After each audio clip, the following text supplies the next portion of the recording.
ओम शांति। ओम शांति। आज हम एक बहुत ही गहरी और बहुत ही व्यावहारिक अवस्था पर मंथन करने जा रहे हैं, कर्म योगी अवस्था। हम सब दिन भर कर्म तो करते ही हैं, लेकिन अक्सर ऐसा लगता है कि कर्म एक तरफ है और हमारी शांति या कह लीजिए आध्यात्मिकता वो दूसरी तरफ। बिल्कुल।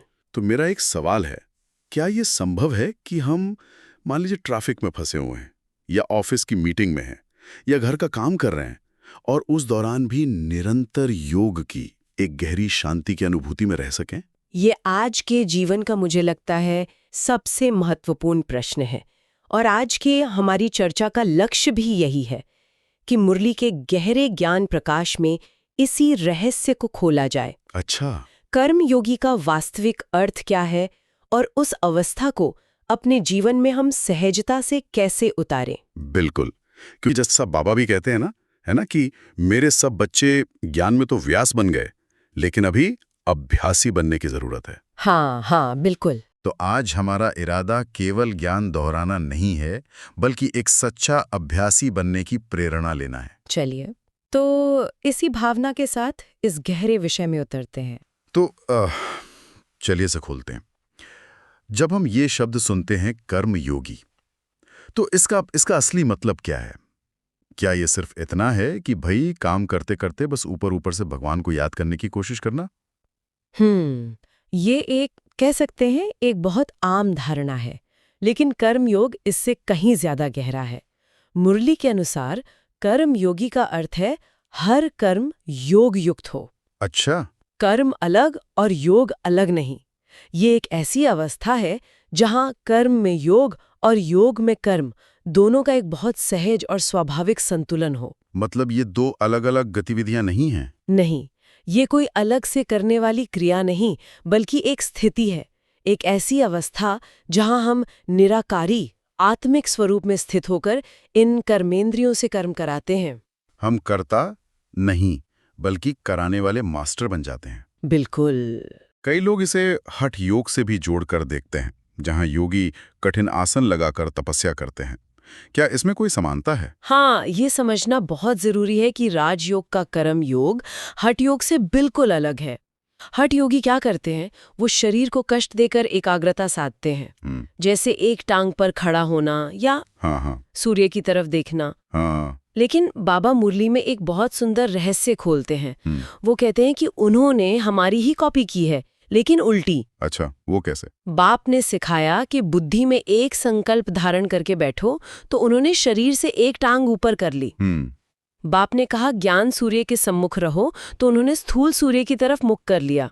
तो वो स्थूल की कॉपी करते हैं, जबकि हम राजयोगी अधिकार से बुद्धि को एक संकल्प में स्थित करते हैं। मतलब वो हठ है और ये अधिकार है। बिल्कुल, यही फर्क है। यहाँ बात सच में दिलचस्प हो जाती है कि ये एक अधिकार की अवस्था है।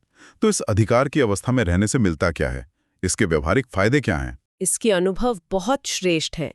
सबसे पहला और तात्कालिक अनुभव जो मिलता है वो है दुआएं और सहयोग। दुआएं? हाँ, कर्मयोगी को बाप दादा से तो ब्लेसिंग मिलती ही है, पर साथ ही वो जिनके भी संपर्क में आते हैं ना, उनके कर्म में इतनी दिव्यता और निस्वार्थता होती है कि लोगों के दिल से स्वतः दुआएं निकलती हैं।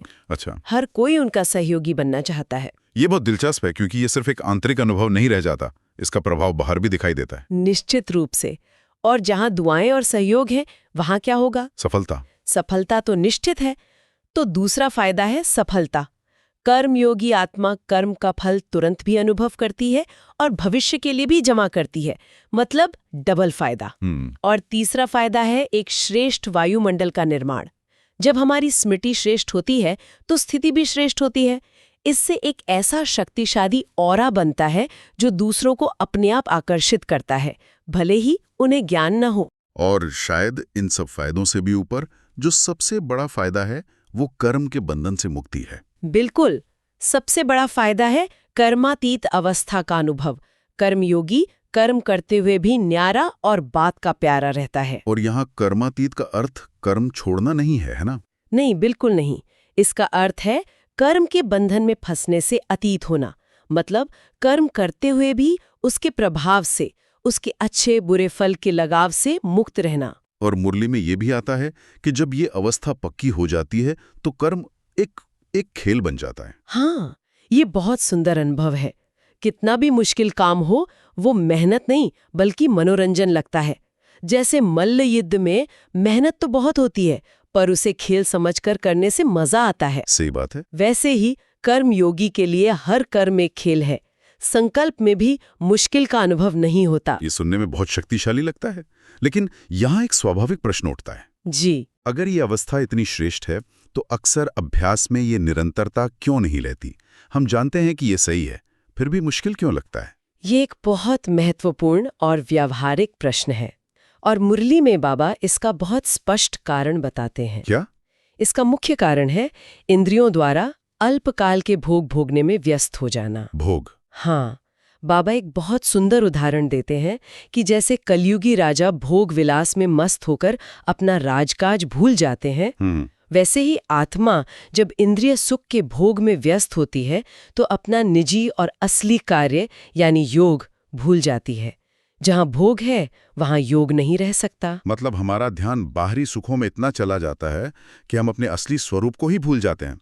ये तो वैसा ही है जैसे हम जानते हैं कि व्यायाम करना फायदेमंद है, लेकिन आलस्य में बिस्तर पर ही पड़े रहते हैं। आपने सही कहा, मन के स्तर पर ये वही संघर्ष है।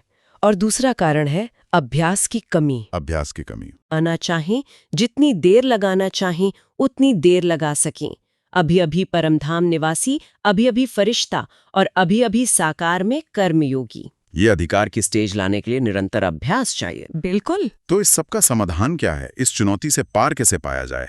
भोग से योग की तरफ बुद्धि को कैसे मोड़ें? इसका एकमात्र और सबसे शक्तिशाली समाधान है बाप का साथ। बाप का साथ? हाँ, कर्मयोगी जीवन अर्थात डबल फोर्स से कार्य करने वाला जीवन। कर्म हमारे हाथ करते हैं, लेकिन बाप की मदद हमें उमंग, उत्साह, हिम्मत और अथकपन की शक्ति देती है। तो मतलब बाबा हमारे हाथों से जाकर काम नहीं करते, लेकिन हमें वो शक्ति, वो आंतरिक बल देते हैं जिससे काम सहज और हल्का हो जाता है। बिल्कुल, ये एक तरह का आध्यात्मिक और भावनात्मक सहारा है। और जब हम बाप के प्यार में लवलीन होकर कर्म करते हैं तो कैसे होगा, क्या होगा, ये सब संकल्प समाप्त हो जाते हैं। बस एक ही निश्चय रहता है, विजय हुई पड़ी है।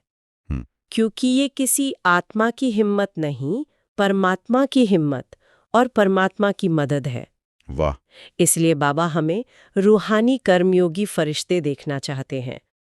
और उन्होंने कहा भी है, रोज अमृत वेले मुझसे कर्मयोगी फरिश्ता भव का वरदान लेकर अपनी दिनचर्या शुरू करो। तो इस डबल फोर्स का अनुभव करने के लिए हमें एक व्यवहारिक टूल किट की जरूरत है।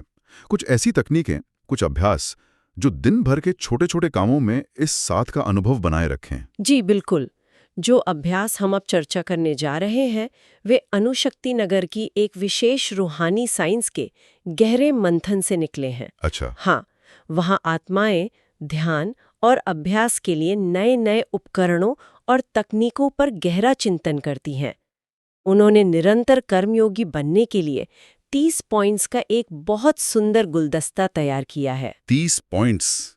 ये तो बहुत अद्भुत बात है। हाँ, और हम इन्हें एक लिस्ट की तरह नहीं बल्कि कुछ मुख्य सिद्धांतों के तहत समझने की कोशिश करेंगे। बहुत अच्छा। तो चलिए इस टूल किट को खोलते हैं। इसका पहला सिद्धांत क्या है? पहला और सबसे महत्वपूर्ण सिद्धांत है स्वस्थिति का आधार। स्वस्थिति का आधार यानी कर्म करने से पहले ये पक्का करना कि मैं कौन हूँ। इसमें कई अभ्यास आते हैं, जैसे पहला है स्वमान का अभ्यास। कर्म करते हुए मन में कोई भी स्वमान रखना, जैसे मैं मास्टर सर्वशक्तिमान हूँ या मैं एक विजयी आत्मा हूँ। दूसरा अभ्यास है आत्मिक स्थिति का विजुअलाइजेशन, यानी ये देखना कि मैं भ्रिकुटी के बीच एक चमकता सितारा हूँ और इस देही रूपी मशीन से कर्म करा रही हूँ। इसी से जुड़ा हुआ तीसरा अभ्यास भी है, देही अभिमानी का अभ्यास, कि मैं आत्मा मालिक हूँ, ये कर्मेंद्रियां मेरे औजार हैं। ये सोच ही हमें कर्म के प्रभाव से न्यारा कर देती है। बिल्कुल। और इसी में आता है लाइट का शरीर धारण करने का अभ्यास, यानी स्वयं को एक प्रकाश का फरिश्ता अनुभव करना, या फिर भविष्य के दैत्य स्वरूप की स्मृति कि मैं भविष्य का देवता हूँ और उस रॉयल्टी से कर्म कर रहा हूँ। ये सब अभ्यास हमारी पहचान को बदलने पर केंद्रित हैं। सही कहा। जब पहचान बदलती है तो कर्म की क्वालिटी अपने आप बदल जाती है। ये तो नींव की तरह है। नींव पक्की हो तो इमारत मजबूत बनती है। अब दूसरा सिद्धांत क्या है? दूसरा सिद्धांत है बाबा से कनेक्शन की जीवन डोरी। वाह! एक बार स्वस्थिति में टिक गए तो अगला कदम है परमात्मा से संबंध जोड़ना। इसका सबसे पहला अभ्यास है बाबा को मददगार बनाना। कोई भी काम शुरू करने से पहले दिल से बाबा को बुलाना, बाबा आओ इस कार्य में मदद करो। पांचवा अभ्यास है बाबा से रूह रिहान, यानी काम के दौरान उनसे बातें करते रहना। जैसे हम किसी दोस्त से बात करते हैं, बाबा अब मैं ये कर रहा हूँ, इसके बाद ये करूँगा। ये याद को बहुत सहज और स्वाभाविक बना देता है। हाँ। और छठा अभ्यास है बाबा की छत्र छाया का अनुभव, कि मैं बाबा की प्रोटेक्शन में हूँ, कुछ भी गलत नहीं हो सकता। बिल्कुल। सातवां, कर्म को समर्पित करना, शुरू मध्य और अंत में कर्म बाबा को अर्पण करना। और आठवां, निमित्त और ट्रस्टी भाव रखना, कि ये सब बाबा का है, मैं सिर्फ एक ट्रस्टी की तरह इसे संभाल रही हूँ। और ट्रैफिक कंट्रोल का अभ्यास भी इसी में आता है ना? बीच बीच में 1 मिनट रुककर सब कुछ भूलकर सिर्फ बाबा की याद में टिक जाना। हाँ, वो 9वां अभ्यास है ट्रैफिक कंट्रोल। ये कनेक्शन को रिचार्ज करने जैसा है। इसी तरह 5 स्वरूप का अभ्यास या फिर काम के अनुसार बाबा से अलग अलग संबंध जोड़ना, जैसे मुश्किल काम में साथी बनाना या कुछ सीखने में टीचर बनाना। और एक बहुत सुंदर अभ्यास है विशिष्ट कर्म के साथ विशिष्ट अभ्यास जोड़ना। जी। जैसे नहाते समय बाबा की किरणों का स्नान अनुभव करना या चलते समय बाबा का हाथ पकड़कर चलना। ये सब कनेक्शन को मजबूत करने के तरीके हैं। मतलब दूसरा सिद्धांत पूरी तरह से उस डबल फोर्स को सक्रिय करने के बारे में है। अब तीसरा सिद्धांत क्या होना चाहिए? तीसरा सिद्धांत है कर्म करने की कला। अब जब स्थिति भी है और कनेक्शन भी है तो कर्म को कैसे किया जाए? अच्छा। इसमें 11वां अभ्यास है ज्ञान चिंतन, यानी किसी एक ज्ञान के पॉइंट पर चिंतन करते हुए कर्म करना, जैसे ड्रामा का राज या कर्मों की गुह्य गति। 12वां है मुरली पॉइंट्स की स्मृति, यानी दिन भर मुरली के महावाक्य याद करना। और अगर संभव हो तो क्लासेस सुनना या बाबा के गीत सुनना भी कर्म को बहुत हल्का बना देता है। बिल्कुल, गीत के भाव में खो जाना याद को बहुत सहज बना देता है। या फिर खुद ही कोई गीत गुनगुनाना। हाँ। और सबसे महत्वपूर्ण अभ्यास है हर कर्म को सेवा समझना, चाहे लौकिक कर्म हो या अलौकिक, उसे सेवा समझकर करना। जब सेवा भाव होता है तो थकावट नहीं होती। और ये स्मृति रखना कि मेरा हर कर्म यादगार बन रहा है, भविष्य में दूसरों के लिए प्रेरणा बनेगा।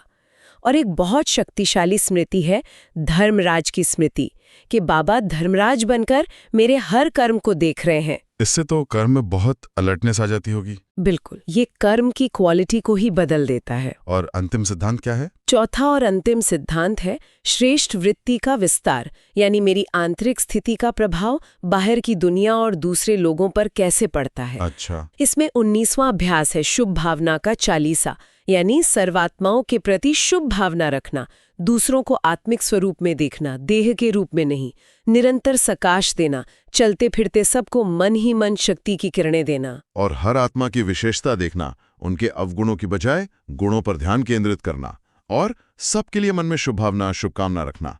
ये तो अपने आप में एक बहुत बड़ी साधना है। हाँ, और इसी में आता है सकारात्मक संकल्पों की धारा बनाए रखना और अंतिम घड़ी की स्मृति रखना कि अगर अभी शरीर छोड़ना पड़े तो मेरी गति क्या होगी। यह हमें व्यर्थ से बचाता है। बिल्कुल। और एक अभ्यास है सूक्ष्म वतन का अनुभव करना, कि मैं इस स्थूल दुनिया में नहीं, सूक्ष्म वतन में कर्म कर रहा हूँ, जहाँ सब कुछ लाइट का है।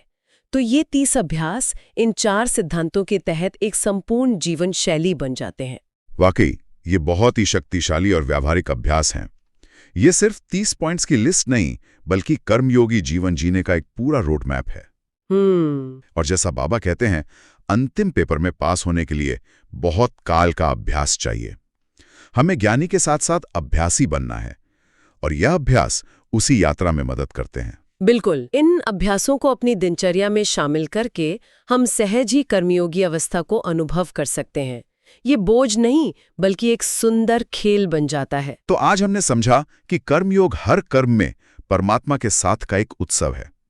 ये कोई मुश्किल साधना नहीं, बल्कि बाप के साथ का एक सहज और प्यारा अनुभव है, जो कर्म को बोझ से खेल बना देता है और साधारण जीवन को वरदानों से भर देता है। आज की चर्चा के बाद हम इन संकल्पों को अपने साथ ले जा सकते हैं। मैं मास्टर सर्वशक्तिमान आत्मा हर कर्म में बाप के साथ का अनुभव करती हूँ। मेरा हर कर्म योगयुक्त, श्रेष्ठ और सफल है। मैं एक सहज कर्मयोगी फरिश्ता हूँ। हर कर्म खेल की तरह करती हूँ। और अंत में श्रोताओं के लिए विचार, आज आप अपना कौन सा एक कर्म चुनेंगे, चाहे वो कितना भी छोटा क्यों ना हो, जिसे पूरी तरह से कर्मयोगी अवस्था में एक खेल की तरह बाबा के साथ करेंगे। उस अनुभव को गहराई से महसूस करें और देखें कि क्या अंतर आता है। आपके अपने कोई चिंतन के पॉइंट्स हों या इन अभ्यासों को अमल में लाने का कोई अनुभव हो या आपका कोई शक्तिशाली संकल्प हो तो कमेंट सेक्शन में जरूर साझा करें। आपके अनुभव दूसरों के लिए भी प्रेरणा बनेंगे। ओम शांति। ओम शांति।